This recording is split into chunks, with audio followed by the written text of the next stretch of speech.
even get this from? Who knows where he gets it from? It doesn't make sense according to the science. It doesn't make sense according to humanity. And it's time, I think, for all of the nation to stand up and say so. Look, Dr. Georges Benjamin came out. He's the executive director of the American Public Health Association. And he said that Secretary Kennedy should be fired or resign. I wholeheartedly agree with that statement. Day after day, we hear another travesty that's happening to public health. We hear about funding cuts of critical programs. We have a whole population that's been dehumanized and disgraced, if you will. And quite frankly, public health is sick of it. And increasingly in our circles, we're talking about pushing back, asserting. Already during the pandemic, we saw an assassination, if you will, of the integrity of public health science. You saw an anti-science culture fomented in the U.S. government. And it's like we've fallen off of a cliff, and where will it end? It is amazing to me, Chair Michael and Abel, that the Trump administration and all of their merit-based whatever could not find someone with actual qualifications or at the very least deference to the people who have qualifications to be in this role. I mean, to Dr. Purnell's point, this is Christopher Banks, the CEO of Autism Society of America, claiming autism is, quote, preventable is not science-based. Autism is not a chronic disease, nor a childhood disease. It is a lifelong developmental condition. It is not an epidemic, nor should it be compared to the COVID-19 pandemic. And using language like that perpetuates falsehood, stigma, and stereotypes. All he has to do is just say, I'm going to let the people who know about this talk about this. But he did that instead. Look, I'm not a doctor. I would probably do this a little differently. I think science matters. It's important. I think we should probably use this opportunity, especially with the growth in AI, to figure out how we can better address some of the needs of children with autism. I mean, Doc, you would know better than me where this begins. Let's put the focus there and figure out how we prevent this going forward. The technology, I think, is increasing to do that. So that's probably what I would advise the HHS secretary to do. A lot of families have to deal with this. A lot of parents worry when they pass on who's going to take care of their children. This is a very sensitive issue. And so I would just have a very different outlook in addressing What's going to happen now? I mean, he says he's going to find the cause of autism in this year, this calendar year. Well, first, Abby, he's been on the job for 90 days, a little less than 90 days. So I think that we should just give him the benefit of the doubt, don't you? No. Can I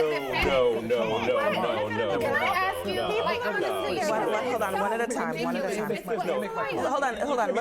Hold on. Guys, one second, okay? Let me just let him express what he's going to express, and you can rebut the it. Health and Human Services, you're going to be here saying the same thing. It just seems like everything President Trump does, you're going to oppose, no matter what. And it seems like everything he does, you're going to support blindly. No, and not at all. foolishly, I'm saying, and it leaves the rest of us down the what I'm plate. saying This is, is let's the give challenge. this man This is a the benefit of challenge. the He doubt. built Look. this cabinet off of loyalty, not off of expertise. He is politically inept, and his first job in government was as president of the United States. And you see how dangerous that is to have a reality TV star elevated to this post and play with our health in the process. Let me just explain to you what's happening right now. The HHS cuts. Right now, they have already cut programs from the CDC that were studying infectious diseases and studying STIs. They are going through looking for any little thing that has anything to do with diversity, equity, inclusion. Yes. They are the didn't earn it hires. We have a qualified doctor here, a qualified medical profession who works in the medical profession telling you this is a problem. And yet still you are spitting in our face trying to convince us it is rain.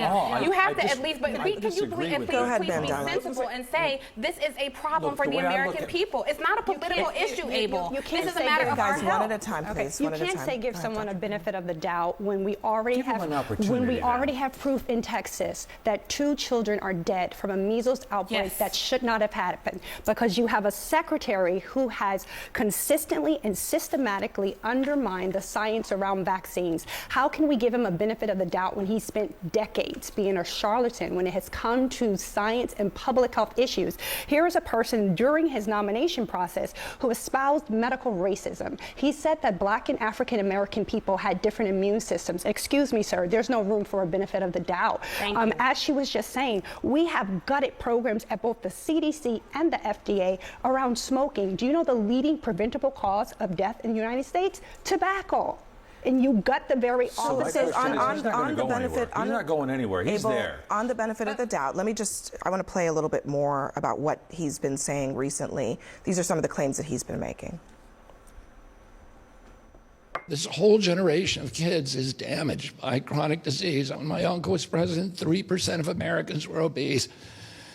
Today, it's around 70%. Today, we're the fourth most obese country in the world. People get measles because they don't vaccinate. They get measles because the vaccine wanes. The vaccines wane about 4.8% per year. So almost everything, I'll give him the chronic disease. I mean, I don't even know, maybe that is true or not, but almost everything else that he said was false in that statement. He is speaking on behalf of the health agencies of this country. He's wrong on obesity? He is wrong on obesity. It's not, Can we agree on it is that? not 70%. Well, let me share I mean, with here's you. the thing. Secretary Kennedy is going to be the Secretary of Health and Human Services for the next couple of years. How do we work with him to make sure that we're moving in the right direction? We don't enable him. We don't enable him. What about just having standards for knowing your facts before you speak? Yes. Abby, I agree. Let me hold on. What about that? I agree with that, Abby. I mean, look, I started following Secretary Kennedy about 2-3 years ago. I didn't even know who I had heard of him, but I started following him on his Make America Healthy Again, on food, on the way the federal government says you can eat this, on the food guide and everything. And I started watching and listening, and he makes a lot of valid points. I just pointed out. So in my mind, hold on, guys. a lot of valid points. We cannot. Follow the money. We cannot all speak at the same. We really cannot all speak at the same time. I'm sorry to say, but we have to do it one at a time. Okay. Let me just one quick point, and Mandela, you have to get in. I just pointed out that you were nodding your head to a lot of what he said. It's not true, most of it, right? Knowing that, I mean, shouldn't that give you pause when he tells you things that might sound true but really aren't true because he's playing to your desire to believe certain information that confirms your priors? I'm relating it, Abby, to the health side of food and diet. Which is very important. I was nodding, and I kind of disagreed with him, and now I agree with him. Yeah, but we are eating junk today. I get it. We're eating junk, but the connection that he makes between those things and health outcomes are not always accurate. Mandela. Well, I was going to say, how do we expect to find a cure these root cause of autism if we're cutting $40 billion from HHS anyway? How do we plan to stop and mitigate any of the health crises that we face if we're going to be cutting $40 billion from the agency? It is irresponsible, and all we're going to be left with is WebMD, and that's effectively what we have right now. At the same time that all of this is happening, a top NIH nutrition researcher studying ultra-processed foods departs, citing censorship under Kennedy. This is somebody who is working on the very issue that you say is super. He's gone. I mean, I think that, he is gone. He says that specifically, I experienced censorship in the reporting of our research because